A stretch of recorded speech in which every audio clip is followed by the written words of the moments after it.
Welcome to this week's Iraq briefing. We have a lot to talk about. The United States and Israel are at war with Iran. And while the bombing campaigns are focused on Iranian territory, the consequences are rippling out across the entire Levant and Gulf regions. Iran seems to be lashing out at everyone, and bad actors are taking advantage of the chaos. Today, we're looking at one country in particular, Iraq. What's happening on the ground, how this conflict is spilling over, and what does this mean for the people of Iraq who are already exhausted by decades of war. I'm Erik Gustafson, Executive Director for Enabling Peace in Iraq Center, and I'm joined by our Director of Programs, Omar Al-Nidawi, who grew up in Baghdad. Welcome, Omar. Hi, Erik. So let's start, and I mean, keep in mind for new viewers, Omar focuses on developments in Iraq, reports on it weekly through our Iraq Security and Humanitarian Monitor. I encourage you to subscribe if you want to continue to follow how these developments unfold in Iraq. But I mean, I can just imagine it's been a rough week to keep up with all of what's happening right now. So There has let's been an insane flow of information. insane Sorry. flow. Yeah, yeah. Yeah. So let's start with the security situation. We're hearing about strikes, counterstrikes, protests. What's actually happening right now inside Iraq? What have you been tracking? I mean, I think Iraq can legitimately be described as a secondary front in this war that's happening next door. Obviously, the main field being Iran.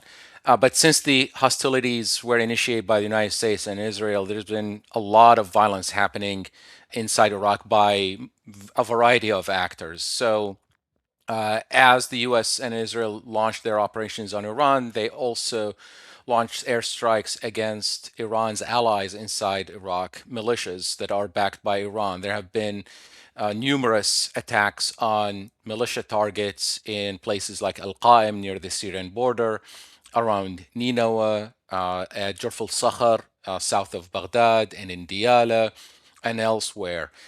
More than a dozen militia fighters have been killed in this, and weapon stores and vehicles and places thought to contain drones and missiles operated by the militias, which are supplied by Iran or manufactured inside Iraq, have been hit in the process. And casualties include some senior members and commanders of militias such as Kataib, Hezbollah, and others. At the same time, these militias have also joined in the fight, and they have been launching dozens of explosive drones, one-way explosive drones, and rockets and missiles at various targets. A lot of bases, Iraqi military bases actually, where they think that U.S. personnel or U.S. military advisors are based, those have been targeted. Most of the drones and rockets have been neutralized and intercepted by air defenses.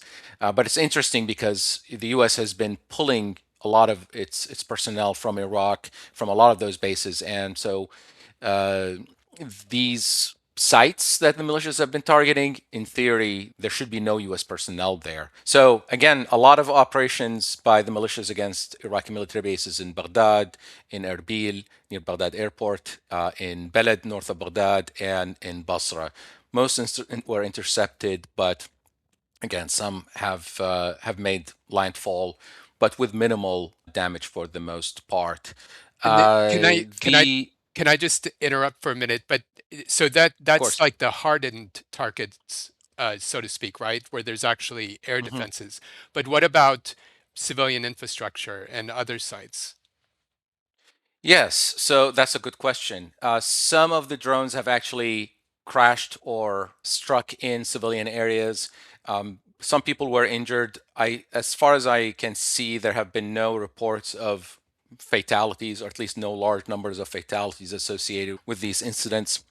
But there's a lot of soft targets, so to speak, or accidental targets that get hit in the you know in the chaos of war, and some were actually deliberate. I think this morning there was a an oil field in Sarsang in the Kurdistan region near Duhok that was hit by a drone. According to officials in the Kurdistan region, more than 100 drones and missiles were actually launched at Erbil and surrounding areas. Those were not all launched by the militias, actually, some were launched by Iran itself. And I think it's important to mention that some of the targets included camps, bases, offices, places where Iranian Kurdish opposition groups are based or are housed, and there have been some casualties there because Iran, I think, is quite concerned, quite worried about potential aggressive move by Iranian Kurdish opposition groups to take advantage of Iran's current weakness. Wow. So Um, two things I would and yeah, thank you. I mean these are a lot of details. I know you've had a busy week, but I want to speak a little bit about Baghdad. So there were reports of a mob going, at the gates of the U.S. embassy. What happened there, and what are we hearing now? Yeah, I think immediately after reports came in that Iran's supreme leader Ali Khamenei was killed, rioters carrying Iranian flags and Popular Mobilization Forces flags, they headed towards the Green Zone, the government compound in Baghdad, and they were trying to cross the 14th July bridge towards the U.S. embassy, and they were confronted by security forces. There were clashes there. Security forces used tear gas and flashbangs, stun grenades to try and disperse them. It was a chaotic scene. There's footage of that circulating online, but it was not a peaceful protest, so to speak, because some of the rioters actually were armed. They had guns on them and fired shots at security forces, and several people were injured in the process. And some of those were arrested, actually. At least three were arrested by authorities, and some of the pictures from the interrogations or from the arrests that were also posted online, not officially, point to PMF affiliations because some of the people were carrying IDs that show them as PMF personnel with licenses to carry weapons. So that's kind of the situation that Iraq is kind of put in, where you have government forces shooting at government forces outside the U.S. embassy gate because of the war in Iran. If this is not infighting, I don't know what is. Yeah, yeah. No, I mean it's like because of the history of the US role in Iraq and the history of Iran's role in Iraq and the sponsorship of various actors. It's they're basically going at each other right now.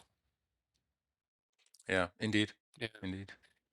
There was some reports I saw it on Twitter of this clash, and also, by the way, in Isham, in your latest report, about a clash that happened in the desert between Najaf and Karbala. What do we know so far? Yeah, so far officially this is a mystery, but earlier this week, Iraqi security forces in the desert area known as the Nekheb, this is between southern Anbar, close to Najaf, close to Karbala, they encountered or ran into an unknown force that was backed by helicopters, armed helicopters that apparently had dropped in there. No one, they did not know who they were encountering. There was a firefight, and an Iraqi soldier was killed. A few were injured, and then I think the Iraqi forces had to retreat. It wasn't clear immediately what happened there, but there are, let's say, security analysts with a keen eye for what's going on, who have theories that actually more than theories, that these were clandestine Western operations that were targeting a militia presence inside the that desert zone that was preparing to attack either U.S. forces in the Gulf or Iraq's southern neighbors in the Gulf states. And the Iraqi government statement that was issued after the incident actually seems to confirm that, because it didn't name the source of the attack, but it was talking about treachery and unprovoked or uncalled for violation of Iraqi security and of Iraqi sovereignty and of lack of coordination and unilateral action, which seems to me that reads that the coalition, the U.S., was acting without coordination with the Iraqi government and resulting in this mishap. I mean, we saw the friendly fire incident in Kuwait too, with the was it Yes. three jets shot down, American jets shot down? Three F-15E Strike Eagles, yeah, Yeah. which believe so far had a flawless combat record of never being shot down by an enemy. And again, they were shot down not by an enemy, by a friend, but it tells you that there's a serious breakdown in coordination with allies, because this kind of incident in modern warfare should not really happen. You have transponders, you have systems to identify friend and foe, and in a situation where the friend, the ally that you're working with, is actually also equipped with U.S. made weapons, this should not happen. Yeah, yeah. And I mean they're also highly trained. It's yeah, it's highly unusual Yeah. for this to happen. Breakdown of Luckily, no communication. one was hurt in that incident. Yes, yeah. So I'm going to throw in another question. As an Iraqi watching, from afar, the government's official position, the position of Prime Minister Sudani, how do you feel he's doing so far? And what is he saying? Well, I mean, the reaction is doesn't really differ from the usual, that Iraq wants to not be part of conflict, that Iraq wants to see a cessation of hostilities as quickly as possible. Of course, Iraq has close relations to Iran, so there were a lot of statements by Iraqi leaders, by Iraqi political leaders, mourning the death of Ali Khamenei, because you kind of have to do that. But at the same time, Iraq is an ally of the U.S. is dependent on U.S. support. So the government has also been keen to express and reiterate its commitment to the protection of diplomatic missions, given especially the incident we talked about at the embassy, and to foreign personnel who are in Iraq at the invitation of the Iraqi government. But it is a tough spot for Iraq, especially that uh, you know what we saw so far with the militias firing at firing at the U.S.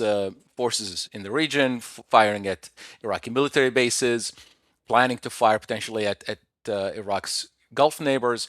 All of those attacks contradict and challenge the assertions by the government that the decisions of war and peace belong to the state and to no one else. So that's it's quite a challenging situation to be Iraq's prime minister right now. Yeah, yeah.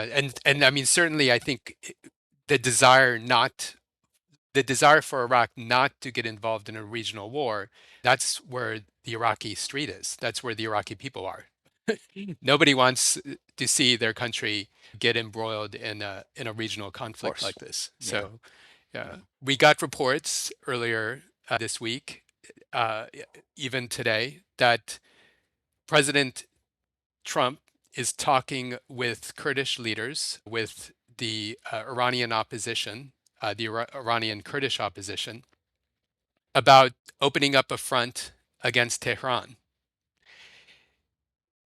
I mean, he clearly is not someone who's read history. I mean, I can think of the Algiers Agreement, and that's just one of a series of betrayals of how the Kurds have been betrayed over the years. But can you speak a little bit about this? What do we know about these phone calls that have happened, and what's at risk for the Kurdistan region of Iraq? Yeah, well, the phone calls have been confirmed, including by Iraqi Kurdish leaders. There was a report by Axios, that's the main source of information about this, that President Trump, acting apparently at the behest of Israeli Prime Minister Benjamin Netanyahu, has reached out to Iraqi Kurdish leaders and to the leaders of Iranian Kurdish opposition groups, trying to get them involved in a fight, in an attack against Tehran, against the regime, while it's weakened. And this is a problematic call, first, of course, because it completely went around Baghdad, and this is not how diplomacy works in normal times. but also because asking, I think, the Iraqi Kurdish leaders to get involved against Iran seems wishful thinking because I think Iraqi Kurdish leaders in both Soleimani and Erbil, they're aware that Iran would not sit around and let that happen. They're already striking the Kurdistan region, and the Kurdistan region is not that well protected. It's exposed to attack, and Iran can do a lot of damage.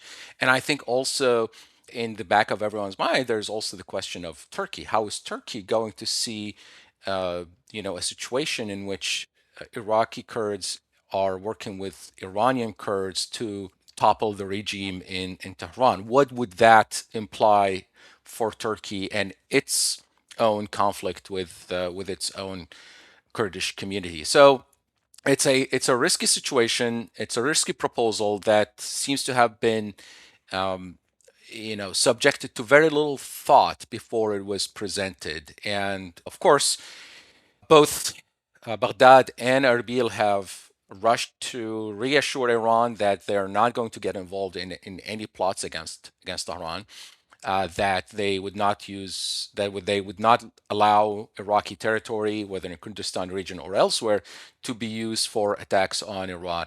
And in fact, there were statements by the Iraqi government that the actually Peshmerga reinforcements, Iraqi Peshmerga reinforcements, were sent to the border region to prevent any armed groups from infiltrating the borders into Iran. I mean, the public statements are clear coming from the Iraqi Kurdish leadership, from the KDP side and the PUK side is they don't want to be involved. So I mean, it's really crazy, and it also the Iranian Kurdish opposition, it puts them in an extremely vulnerable situation where not just in terms of being exposed to the threat coming from the Iranian military, the IGCRC or the IRGC, like, but also in terms of even the opposition itself, because it can have a backlash effect, within among other opposition groups. So yeah, Exactly. it's Could just could crazy. this be the start of, you get rid of the regime, but then you start a civil war?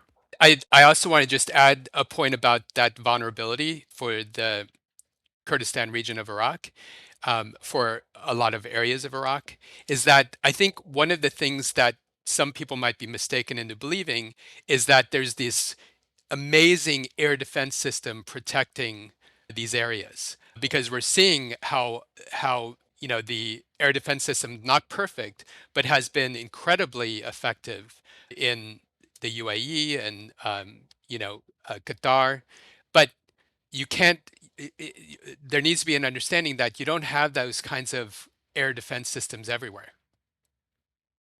No, no, certainly not covering a lot of the civilian areas.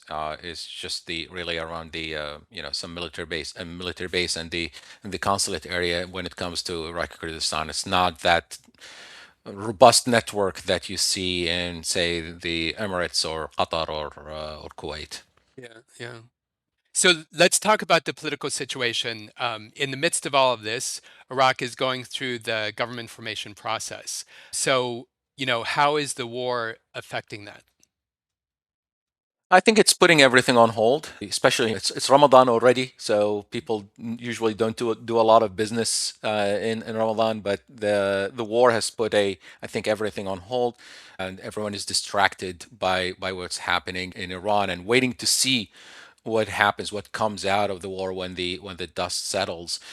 Interesting, I think development that came a day before the war started was a meeting between U.S. envoy Tom Barak and Noor al-Maliki to apparently, ostensibly, to discuss that U.S. objections to his nomination by the coordination framework to be the next prime minister, but nothing came out of that. The U.S. reiterated some conditions, no militias allowed to take, cabinet positions, dissolving the PMF, and keeping basically Iran's allies out of the government. But Maliki remains defiant so far. I think an interesting parallel development, happening this week, which kind of reflects, I think, an anticipation that this is going to drag for a very long time, was a move by Faiq Zaidan, the head of the Supreme Judicial Council in Iraq. And as the head of judiciary, he wrote an op-ed criticizing the decision by the Iraqi Federal Supreme Court in 2010 that redefined the rules for the largest parliamentary bloc that has the first right of to form a government, to nominate a prime minister, and he's outlined a couple ways to fix that mistake in his words, to avoid repeating the prolonged, protracted, destabilizing government formation processes of the past. So, I think this shows that Zaidan is expecting this to take forever again, and that he is trying to actually find an exit ramp, and one that would put potentially Mohammed Sudani back in the driver's seat, because he is the leader of the party that won the most seats. I think it would be encouraging in terms of elections having the results that we would expect they would have, where the candidates that get Yeah. the most votes are the ones that form the government. So let's shift now from security and the political chaos to the economic story. I mean, it's not getting enough attention, but I mean, the Straits of Hormuz, that's 20% of the energy supply, right, for the global markets. So how is that having an impact on Iraq's economy? It's an economic hurricane waiting to happen, not just a storm. For us here in the States, if oil shipments are disrupted, prices go up in the pump 20 cents, 30 cents a gallon. It's inconvenient, it's disrupting, it raises costs, but it's not the end of the world. For Iraq, it can be, because government revenue, 90% of that comes from oil. And right now, Iraq is unable to export much of its oil, or any of its oil at all. In fact, Iraq has plans to shut down 3 million barrels per day of oil production. That's basically 3% of global output. More than 1.2 million barrels per day have already been shut in at Rumaila and Wasqorna 2, and about 200,000 barrels per day of exports from the Kurdistan region have been shut in. Iraq's pockets are not that deep, and does not have the cushion that allows it to sustain revenue shocks of this magnitude. Yes, I mean, oil prices are up, so you'd think that would be good for an exporter. But if you can't sell your oil because the Strait of Hormuz, not a ship can pass through it, so that spells economic disaster for Iraq within a short time, really. Yeah. Yeah, more of these kinds of I mean, foreseeable consequences. I won't say unforeseen. These are foreseeable consequences. Mhm. I do want to touch just briefly on the humanitarian side. Ir- Iran is a country of 92 million, so that's 4 times the population of Syria. Iran has a population larger than both Afghanistan and Iraq combined. So I think that's something that you and I will be watching closely, because it's hugely concerning if things go terribly wrong, the kind of outflow of refugees and the humanitarian challenge that creates for the entire region. We've seen displacement crises that we've never seen before in the region, with the Iraq War in 2003, and or actually even more so with the war on ISIS and at other points. But this and with the Syrian civil war, but this could eclipse all of that. Indeed, indeed. It's mm, the entire region now is on lockdown. Ports are shut down. Airports are closed. I mean, you mentioned Afghanistan and Iraq. These are Iran's neighbors, with whom Iran shares the longest borders. I mean, it's not exactly places that would be able to support a massive flow of refugees. So you have food supplies right now, supply chains being threatened. Um, the situation is not sustainable. If this goes on for a long time, I think a humanitarian suffering will might become inevitable. Yeah, yeah. So I want to just mention to everybody that Epic has a statement about the war in Iran, so you can see that on our website, enablingpeace.org. We'll also include a link right there. I just want to offer some closing thoughts, and then feel free to share some thoughts as well, Omar. So here's what we know: Iraq is already being drawn into this war, whether its leaders want it or not. The security situation is deteriorating by the day. The political process is frozen. The economy is taking body blows, and we could see even a hurricane, as you mentioned, Omar. Civil society is at risk. I think because of the chaos, bad actors are taking advantage of that chaos. We saw the assassination of Yanar Mohammed this week. uh, Terrible, terrible loss for women's rights and for the protection of women who have suffered domestic violence or been trafficked because of the shelters, the system of shelters that she helped run across Iraq. And no one in Washington is asking the hard questions. We're certainly not hearing enough, even in Congress, even among the Democrats. There's been no debate, no war authorization by Congress. There seems to be no plan. It keeps changing by the day. We've seen this movie before in 1991 when Iraqis rose up at the encouragement and were massacred, or in 2003 when the US invaded on false pretenses and unleashed decades of suffering. Now we seem to be doing it again, as though the United States has not learned its lessons from the past. In Iran this time.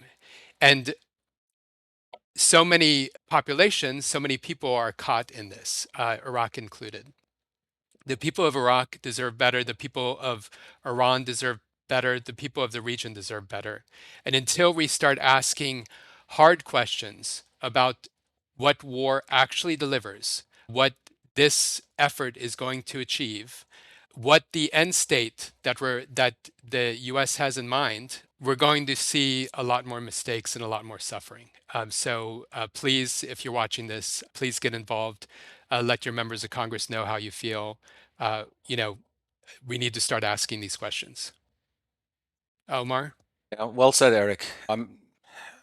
All I want to say is there is no love here for the Iranian regime, which is a criminal regime that has uh, killed and oppressed and suppressed its people and has destabilized its neighbors, mostly, most severely in Iraq and Lebanon.